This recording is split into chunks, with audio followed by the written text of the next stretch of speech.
한자 이야기, 낱말 이야기 시간입니다. 이번 시간은 교두보라는 낱말 한번 살펴보겠습니다. 우리 교두보라면 꽤 쓰는 낱말이 되겠죠. 교두보를 확보한다, 또 교두보를 마련한다, 이렇게 되겠습니다. 이 교두보라는 낱말은 교두와 보를 이제 나누어 볼 수 있는데, 교두는 정확히 무슨 뜻이고, 또 보는 또 어떤 의미냐 하는 것을 살펴보겠습니다. 우선 교두보를 한자로 보면 다리교자입니다. 그렇죠? 두는 머리 두다, 보는 작은 성이다. 그런 조그만 진지 같은 걸, 그런 것을 얘기한다. 다리는 이제 나무목에 높을 교자가 들어갔다. 높은 나무, 큰 키 나무를 교목이라고 하죠.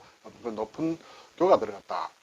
자, 그리고 머리 두는 이제 콩두자의 머리혈이다. 머리에 있는데, 발음은 여기서 왔죠. 네. 작은 성이다 는 것은 어떤 성이라는 것은 지키기 위한 것이다. 지키는데 흙으로 쌓아서 뭔가 만드는 그런 물건이다. 이렇게 볼 수 있습니다. 자, 이렇게 교두보인데 여기서 보는 대략 또 알 수 있다고 본다면, 여기서 두가 무슨 말이냐, 교두가 무슨 말이냐, 다리머리냐, 그렇죠? 다리가 있을 때 어느 양쪽이 이제 있을 수 있는데, 그렇죠? 북단이 있고 남단이 있다든지, 그럼 도대체 어디가 머리냐, 이런 것도 있습니다. 그래서 교두와 보다 이렇게 되죠. 우선 국어사전에 교두보란 낱말을 찾아보니, 다리를 엄호하기 위하여 어떤 다리가 있는데 그걸 저기 이제 부수지 못하도록, 그렇죠, 지키기 위해서 쌓은 보루다. 그러기 위해서는 다리 옆에 진지를 만들어야 되겠죠. 그래야 다리를 이렇게 파괴하러 온 사람을 막는다. 일단 그런 의미도 있다.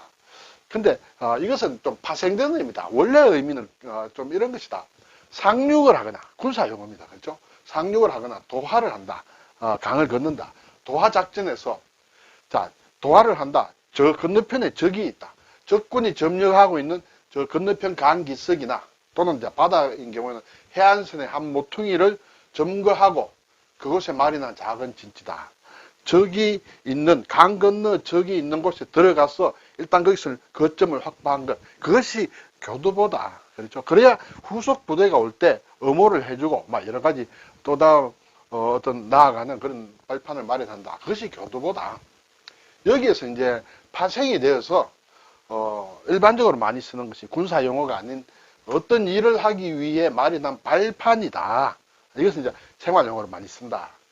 예를 들어 일제는 한반도를 중국 침략의 교두보로 삼았다. 발판으로 삼았다. 그걸 발 디디고 중국으로 건너간다. 일본 기준으로 보면 일본 쪽이 아니라 조선 쪽에, 그렇죠? 지금의 우리 한국 쪽에다가 거점을 마련하고 그걸 딛고 넘어갔다. 이렇게 되겠죠. 그래서 그것이 이제 정확한 의미의 교두보다. 자, 여기에서 보면 하나 유의할 것은 적군이 점령하고 있는 저 건너편이다. 우리 쪽이 아니라 저 건너편에 만들어야 된다. 우리 쪽에 만든 것은 교두보가 아니다. 그렇죠? 네, 그런 것이고. 또 그리고 다른 사전을 보니까 여기에서 그러면 두자 역할이, 그렇죠? 두자 역할이 확실하지 않다. 그냥 다리와 관련된 어떤 진지다, 이렇게 볼 수 있는데, 두자는 무슨 역할이냐? 그래서 어떤 사전에는 다리를 엄호하기 위하여 다리의 입구다, 이걸 머리로 해석을 한 것이에요. 입구에 사는 보루다, 이렇게 됐는데, 이것은 정확하지는 않은 것 같다는 그런 생각이 듭니다. 일단은 그래서 두자의 역할이 여기에서 좀 중요시 되는데, 뒤에서 살펴보겠습니다. 자, 그래서 교두라는 것만 사전에 찾아봅니다. 교두보 말고 교두라는 것만 찾아본다. 두는 물론 머리두죠. 다리 근처, 다리 부근, 이렇게 돼 있어요. 머리란 뜻이 없습니다. 입구란 뜻도 없고, 그렇죠? 다리에 무슨 머리가 있고 이러겠어요? 그래서 교두란 말은 다리 근처다, 다리 부근이 되는데, 앞에서 어떤 사전이 다리의 입구라고 해놨는데, 여기서 두자가 정확하게 설명된 건가 하는 의문이 듭니다. 예를 들어서, 자, 여기 강이 흐릅니다. 강이 있는데, 강이 있고, 아군이 있고, 건너편에 적군이 있다. 여기에 다리가 있다. 그렇죠? 그럼 교두가 어디냐는 것이에요. 교두가. 우리 쪽에서 봤을 때, 이쪽이 교두냐, 적군이 있는 쪽이 교두냐, 일단 그런, 생각이 들겠죠. 두 개 중에 어느 쪽이 교두냐. 가운데를 교두라고 하기는 좀 그러겠죠. 머리 두자를 염두에 둔다면. 그렇죠? 그런데 앞에서 사전의 설명들을 볼 때, 이쪽이 교두다. 이쪽이. 그렇죠? 그리고 여기에 쌓은 것이 교두보다. 일단은 넘어가야 된다. 넘어가서 여기에 틀을 잡아야 된다. 그것이 교두보가 된다. 이렇게 되겠어요. 글쎄, 우리 입장에서 보면 다리의 저 건너편에 앞으로 진격해 나가는 저쪽을 뭐 머리라고 볼 수도 있겠습니다만은 뒤에 나오겠습니다만 이 교두에서 두자는 머리라는 뜻은 아니다라는 사실은 자 그런 의미예요. 자, 제가 위키백과를 잠깐 봤습니다. 교두보는 브릿지 헤드다 이렇게 돼 있어요. 그리고 조금 더 앞에 국어 사진보다는 조금 더 자세히 설명을 했는데 교량의 반대쪽 끝 따위 우리가 있는 것이 아니라 저 건너편 반대쪽 끝 따위와 같이 공격하는 척이 어떤 수역을 가로질러 강을 가로질러 걷는 곳에 형성되는 전략적으로 중요한 구역이 교두보다. 그렇죠? 그래서 공격하는 척이 이제 우리 쪽이라 하면 공격하는 척이 강을 건너가서 공격을 가했을 때 실패를 하게 되면 반격을 당해 물러 나와야 되겠죠. 퇴각하게 된다. 근데 공격에 성공을 하게 되면 이게 이제 교두보가 되는 것이에요. 교두보가 돼서 우리의 이제 거점이 된다. 그렇죠? 그래서 교두보라는 것은 보통 며칠 동안 존재한다. 교두보라는 것이 일단 들어가서 나중에 이제 적이 물러가게 되면 그건 더 이상 교두보가 아닌 것이죠. 우리 영토, 우리 진짜 안에 들어온 것이다. 그래서 교두보는 일시적인 것이다. 일단 그런 설명이고 나무위키도 잠깐 보니까 브릿지 헤드가 교와 두, 그렇죠? 글자 그대로 보면 교와 두로 번역된 것이다. 그래서 봐서 근대 일본에서 들어온 번역 차용으로 추측이 된다. 일단은 이렇게 돼 있고요. 우리나라에서는 언제 그런 게 쓰였느냐? 아주 정확하지는 않겠습니다만 일단 동아일보의 예전에 그 신문에 기록해 놓은 그것을 봤을 때는 1940년입니다. 40년. 1940년 6월 15일자 신문에 나온다.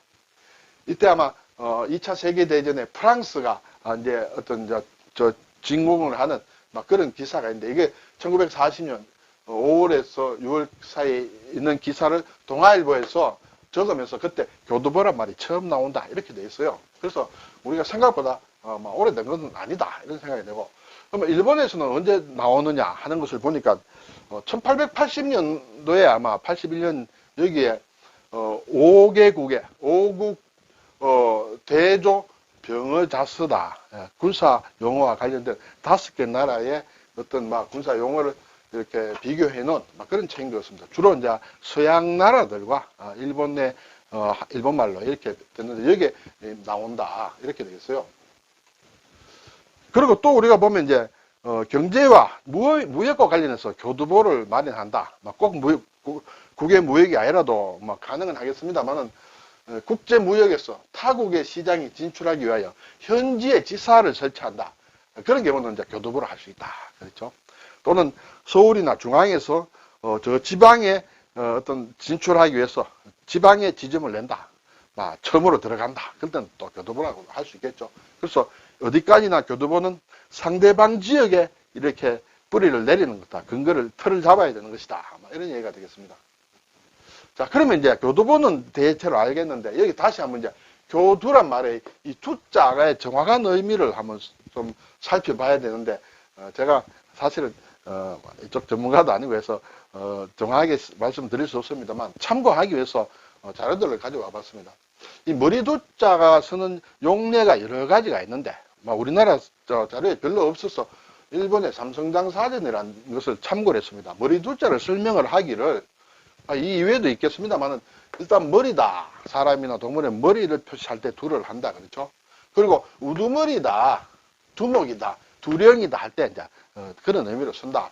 그리고 머리이기 때문에 처음이다. 그런 의미가 있다. 그렇죠? 그래서 연두하면 연초다. 연두 기자회견을 한다 할 때는 연초에 한다. 그래서 처음 단계다. 그런 얘기죠.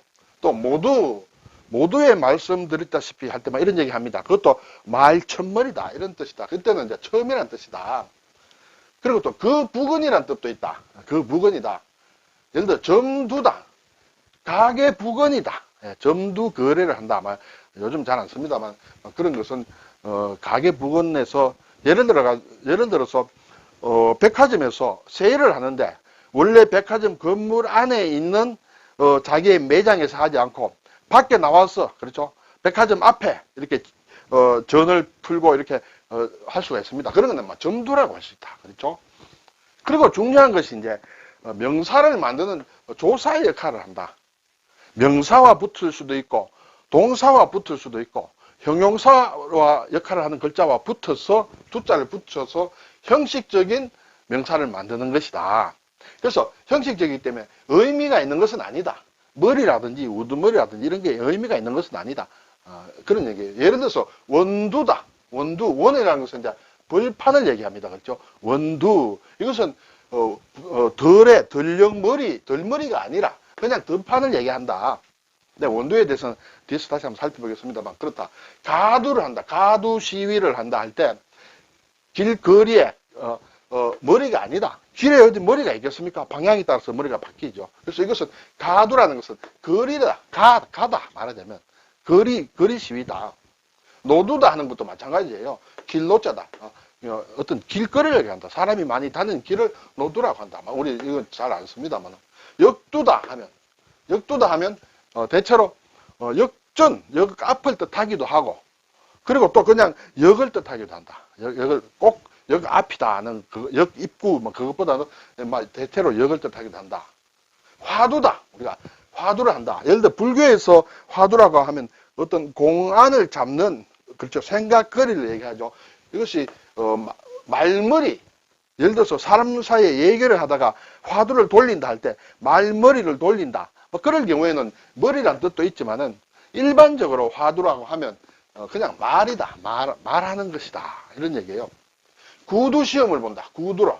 입에 머리가 있겠습니까? 입머리 또는 말머리라기보다는 그냥 말로 하는 것이다. 이런 의미예요. 그래서 의미가 있는 것은 아니다. 형식적인 형식을 갖출 뿐이지 의미가 있는 것은 아니다. 그런 의미로 볼 때 교두라는 것이 반드시 어떤 입구라든지 하는 그런 의미는 아니다. 다리를 그렇죠. 다리의 역할을 하는 그런 의미로 교두보가 쓰였지 않느냐. 일단 그런 저 개인적으로는 그렇게 생각을 해봅니다만 여러분 어떻게 생각할지 모르겠습니다. 그래서 두자라는 게 상당히 전부 두자만 나온다고 머리를 생각하면 안 된다는 그런 말씀이에요. 제가 앞에서 원두란 말씀드렸는데 옛날 추억의 낱말 볼까요? 성동 원두다 그랬죠. 성이라는 것은 서울의 동대문이죠. 성의 동쪽이니까 동대문입니다. 서울에 거기에 너른 벌판이 있었다. 그 벌판을 얘기한다. 원두라는 것은 성동벌을 얘기한다.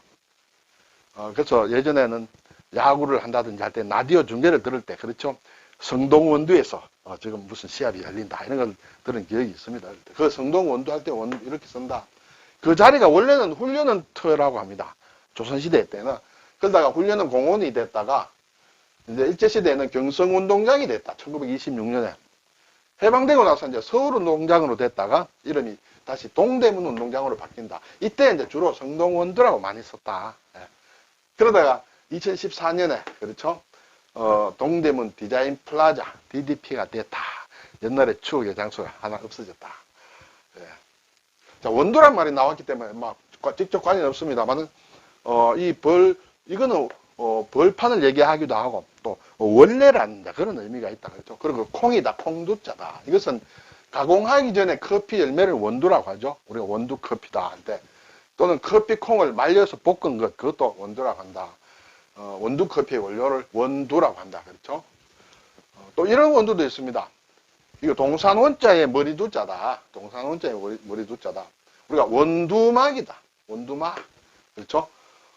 이때는 뭐냐 할 때 이 원두라는 것은 밭에 심어 기르는 오이, 참외, 수박, 호박 따위를 통틀어서 원두라고 한다는 것이에요. 원두. 그래서 왜 여기서 두는 역할이 뭔가라는 것은 제가 좀 조사를 했습니다만 못 찾았습니다만 어쨌든 이것이 원두다. 이런 과일을 열매를 원두라고 한다. 그래서 그 원두를 심는 밭을 원두밭이라고 한다. 원두밭. 그 원두밭에 만들어 놓은 농막 같은 걸 원두막이라고 한다. 이렇게 일단 되겠습니다. 자, 작은 성보자가 나왔죠. 흙으로 뭔가 조그만 이렇게 진지 같은 것을 만든 것이다. 그래서 오늘 나오는 교두보다. 그렇죠? 적보다. 적의 진지다. 이거 도적적자가 나면 도둑놈들의 있는 근거지다. 이렇게 되겠죠. 보루다. 보루. 적의 침입을 막기 위해 돌이나 콘크리트 따위를 튼튼하게 쌓은 구축물, 보루를 만든다. 그렇죠? 그리고 또, 그래서 지켜야 할 대상을 비유적으로 이러는 말이다. 우리의 최후의 보루다. 이것은 절대 이러면 안 된다. 꼭 지켜야 된다 할 때 최후의 보루 지켜야 될 것이다. 루는 진을 얘기한다. 진을 칠 때. 그렇죠? 야구에서 많이 쓰죠. 1루, 2루, 3루, 볼루. 그렇죠? 그래서 쓴다. 그것이 보루다. 보초도 있다. 초는 이게 물에 가라앉은 돌이다. 암초를 얘기합니다. 이것은 해안과 떨어져서 형성된 산호초지대를 보초라고 한다. 보초. 실제적으로 세계적으로 보면 대보초가 있다. Great Barrier Reef 해서 이것은 대보초는 호주 북동부 해안에 있는 세계 최대 규모의 산호초를 대보초라고 한다라는 것을 그냥 곁들여서 한번 살펴보았습니다. 오늘 교두보. 교두보. 실제로 막 글자는 이게 신자체는 별도로 없다. 그렇죠? 중국의 간체자는 교자와 두자가 이렇게 많이 바뀌었다. 이렇게 되겠습니다. 오늘 교두보, 보루, 원두는 그냥 원을 얘기하는 것이다. 그렇죠? 네. 여기에서 원두는 밭에 키운 그렇죠? 오이나 참외나 수박이나 호박이나 그런 것을 원두라고 한다. 그렇죠? 그것을 키우는 밭을 원두밭이라고 한다. 이 원두는 커피, 그렇죠? 원두 커피의 그 열매를 얘기한다는 것을 한번 살펴봤습니다. 감사합니다.